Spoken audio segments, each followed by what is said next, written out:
স্পটে মারছে। আমার ভাইয়ের পাশে যে লাশটা ছিল ভাই, এর ফ্যামিলি এর লাশ পাইছে, সব পাইছে, না আমি আমার ভাই লাশটা পাইনি।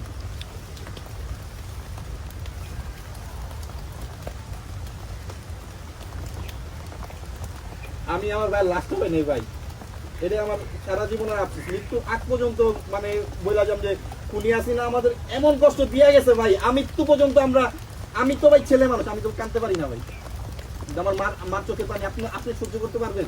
আপনারা দেখছেন, আপনাকে দেখলে মানে উনি প্রতিনিয়ত কান্না করে। আমি ক্ষুদ্র বাসাও জেনে, আমি গতকাল বাসায় জেনে, যেহেতু জুলাই আসছে, আমি মার সামনে কিভাবে যাবো? আমি তো আমার বাইরের তার বিচারটা পাইনি। আমি জানি আমার ভাই সহ এদেরকে কার নির্দেশে বেওয়ারি জবে দাফন করা হয়েছে। শাহবাগ থানা এসে জব্বা, এর তার কোনো ধরা হইল না। এ নাই ভাই, ভাই আমাদের টোটালে শহীদ হয়েছে সরকারিভাবে যে লিস্টটা হয়েছে, আমরা আহত হয়েছি টোটালে 30,000-এর উপরে, ওইখানে 20,000-এর থেকে কম আছে। এই যে 20,000 ভাই শহীদ ভাইরা রেখে গেছে না, এদের জীবন দিয়ে এদের বিচার করে দিয়ে যাবো ইনশাল্লাহ। আমিও কিন্তু ভাই একজন আহত, এইখানে যখন খারাই ভাই তখন এইখানে এরকম হইতে পারে।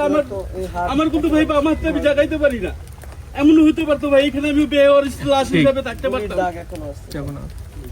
আমার পুরো বডিতে মনে করেন মানে বাঁচবো কেউ বলে না। এই যে দেখেন পিছের হাড়, পুরো হাড় চলে গেছে আমার, এখান দিয়ে গুলি ঢুকে বের হয়ে গেছে। আমার পিছের হাড় এই বড় ফাঁকা হয়ে গেছে।